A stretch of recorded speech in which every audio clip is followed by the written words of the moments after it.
Viajantes Bem-Vividas.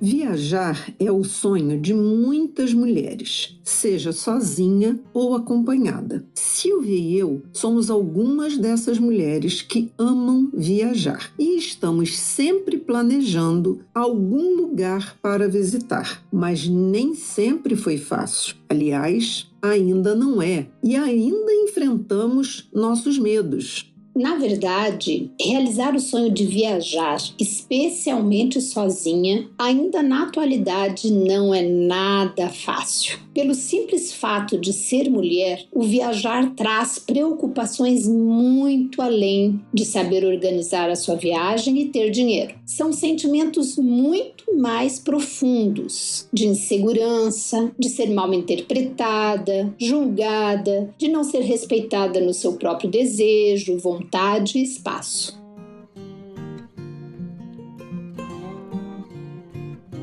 Um homem viajando sozinho, ou num restaurante, trem, avião, ônibus, ou ainda caminhando nos pontos turísticos de uma cidade, andando pela rua à noite, é interpretado de uma forma bem diferente do que se fosse uma mulher na mesma situação. Os questionamentos sociais, as ideias que se fazem a respeito disso, simplesmente, às vezes não são expressos verbalmente, né? Mas simplesmente não existem para o homem, né? Ou seja, simplesmente o homem faz isso, pode fazer isso, mas a mulher nem sempre é vista dessa forma. Vou dar um exemplo. Na minha recente viagem solo a Portugal, eu estava andando numa vila bem pequena, conhecendo os pontos turísticos. De repente, sou abordada por um homem perguntando se eu era visitante. Coisa fácil de saber quando o lugar é pequeno, né? Conversou um pouco mais sobre a cidade, falou que já havia visitado o Brasil, reconheceu, né, pelo meu sotaque que eu era brasileira, falou um pouco sobre os pontos turísticos da cidade e em seguida me perguntou se eu não queria tomar um café na casa dele. Imediatamente a gente se sente desconfortável e em perigo. Por que esse homem tem o direito de pensar que eu, sendo mulher, estaria disponível a entrar na casa de um homem estranho? Houve um tempo em que uma mulher nem poderia fazer o que a Silvia fez. Explorar uma cidade sozinha? Imagina, quanto mais viajar sozinha. A mulher só podia viajar se fosse acompanhada pelo marido ou pelo irmão. Aliás, ainda hoje isso acontece em alguns países. É preciso ter uma autorização do marido ou do pai para poder viajar sozinha. Este direito foi alcançado pela coragem e determinação de mulheres do passado, que enfrentaram todo tipo de discriminação e julgamento e com bravura foram abrindo as portas para a gente.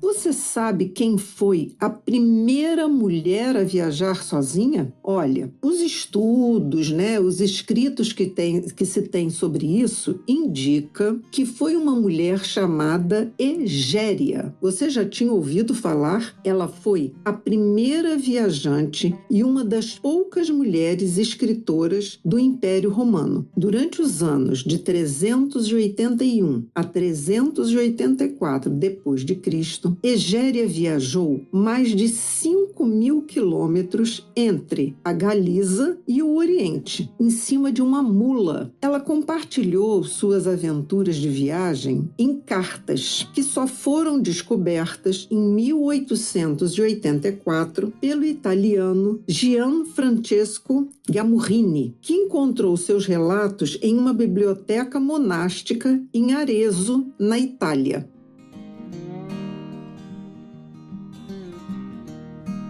E será que foram só mulheres jovens que se aventuraram por esse caminho de viagens no passado? Vou lhe contar a história de Margery Kemp. Nascida no final da Idade Média, na região de Norfolk, na Inglaterra, pertencia à classe burguesa emergente. Casou-se, trabalhava como comerciante, atividade herdada do pai, era muito ativa e inteligente e teve 14 filhos, pensa bem. Bom, bem mais tarde, já com em torno de 45 anos, tornou-se peregrina, viajando sozinha da Inglaterra à Terra Santa. Fez também várias outras viagens peregrinas a lugares religiosos na Europa. Ela conta que recebeu por visão ordem divina para escrever um livro. Por volta de 1430, estima-se que talvez ela já estivesse em torno de 65 anos, começou a escrever suas memórias, relatando o seu cotidiano das viagens peregrinas, revelações que recebeu, percepção mística e sua intuição. Seu manuscrito, que ficou perdido até 1934, agora, há pouco, é conhecido como The Book of Margery Kempe e foi considerado a primeira autobiografia em inglês. Como sempre falamos, a idade não nos define e nem nos proíbe de realizarmos os nossos sonhos de viajar. Isso é o que a gente hoje pode sentir com mais facilidade, mas não foi também sempre assim.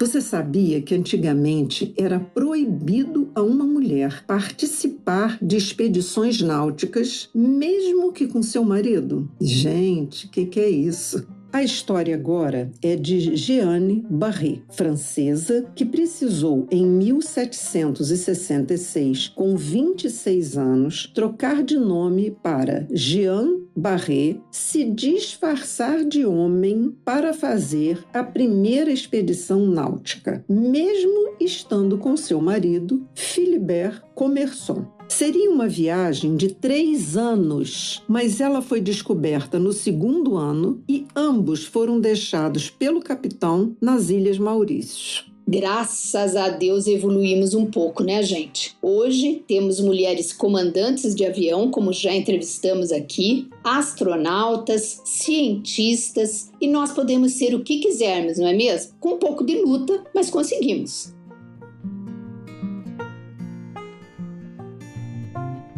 Um dos meus sonhos é dar a volta ao mundo. E você acredita que em novembro de 1889, olha quanto tempo, Nellie Bly, pseudônimo da jornalista americana Elizabeth Jane Cochrane, com 24 anos, embarcou num navio a vapor e iniciou sua jornada de volta ao mundo. Pense, olha quantos anos atrás e como ela era jovem. Foram 40 mil quilômetros que ela fez em 72 dias, de navio e também de trem. E melhor, ela levou uma pequeníssima bagagem de mão, somente com roupas íntimas, um casaco de inverno, o vestido que ela já usava no corpo e artigos de higiene. Nellie foi a primeira mulher a dar a volta ao mundo sozinha. Em 1890, publicou o livro Volta ao Mundo em 72 dias, que, aliás, na produção desse episódio, eu comprei esse livro e tô lendo, tô amando, recomendo.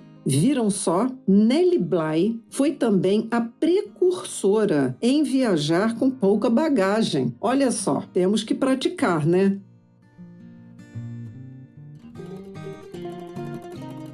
Você pensa que basta só uma volta ao mundo? Conheça a história da inglesa Isabella Bird. Nasceu em 1831 na Inglaterra. Fez sua primeira viagem aos 19 anos, por indicação médica, para tratar de insônia e depressão. Viajou de navio para o Canadá e Estados Unidos. Depois dessa viagem, aquele bichinho do viajar contaminou Isabella e ela viajou por países como o Tibete, a Índia, Japão, Nova Zelândia, China e deu simplesmente mais 3 voltas ao mundo. É considerada uma das escritoras de viagens da Inglaterra, sendo o seu primeiro livro, The English Woman in America, fruto das suas cartas, que ela escreveu na primeira viagem. E eu aqui sonhando com só uma viagem de volta ao mundo, pensa!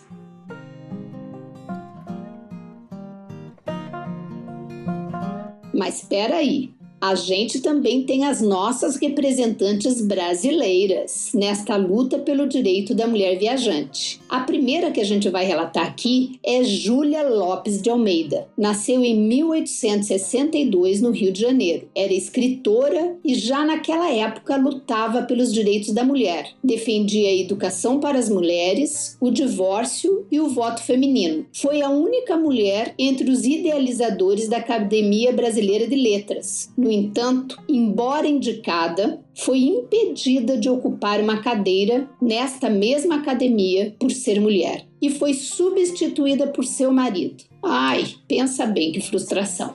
Aí evoluímos um pouquinho, né? A proposta de Júlia era mostrar o Brasil aos brasileiros. Fez muitas viagens pelo Brasil e também viajou na Europa e África. Relatava sobre os lugares conhecidos em seus livros, sobretudo pontos e lugares específicos do Brasil, nos livros como Paisagens do Espírito Santo, publicado em 1912, e Jornadas do Meu País, em 1920. Nós temos mais 2 nomes brasileiros, dentre tantos outros, que queremos deixar como representante das conquistas da mulher viajante. Teresa de Marzo nasceu em São Paulo em 1903 e ela foi a primeira mulher piloto na história da aviação brasileira e a primeira mulher brasileira a viajar, a voar sozinha. Ela conquistou o seu brevet, que é aquela carta de habilitação, né, para ser pilota, em abril de 1922. Olha só que coisa incrível!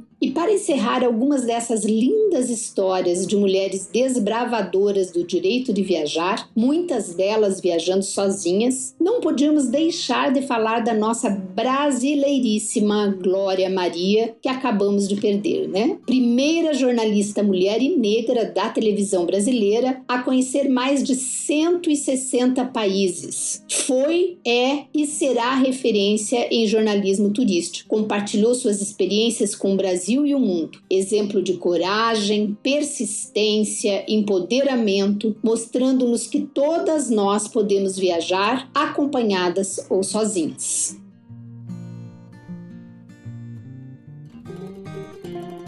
Bem, chegamos ao final desse episódio que nós fizemos de uma forma diferente. Nós não queríamos deixar passar a comemoração, né, do mês onde tem a data do Dia Internacional da Mulher. Nós falamos aqui de conquistas de mulheres viajantes que romperam com o que estava estabelecido na sua época, né? Sabendo que ainda há muito a conquistar em nosso país e no mundo. Nós gostaríamos que as viagens, né, fazer viagens, viajar para as mulheres fosse marcada pelo seguinte: não a idade não seja um limite para a mulher viajar, que o medo não seja um impedimento para a mulher viajar e que a violência não seja uma realidade para as viagens das mulheres. Com certeza foram conquistas importantes e que hoje tornam o viajar algo mais possível. Mas não podemos esquecer que as conquistas, elas se fazem no dia a dia, né? Elas vão sendo sempre construídas, algumas vezes com grandes feitos, como de algumas dessas mulheres que nós falamos aqui hoje, e outras são feitas no dia a dia, com pequenos passos, com pequenas coisas que as mulheres fazem. E é sempre bom darmos espaço para que as viagens das mulheres sejam contadas, para que a gente se inspire cada vez mais a viajar, a conhecer o nosso país e a conhecer o mundo. E você que está nos ouvindo, nossa seguidora, você pode ouvir este e todos os outros episódios do Viajantes Bem-Vividas a qualquer hora, inclusive enquanto você estiver fazendo as mais variadas atividades. A gente está lá no YouTube, no Spotify, no Google e Apple Podcast e as demais canais de áudio. Então, é facílimo de encontrar a gente. Ou você entra lá no link do Instagram, no link da bio, ou você pesquisa Viajantes Bem-Vividas. Até a próxima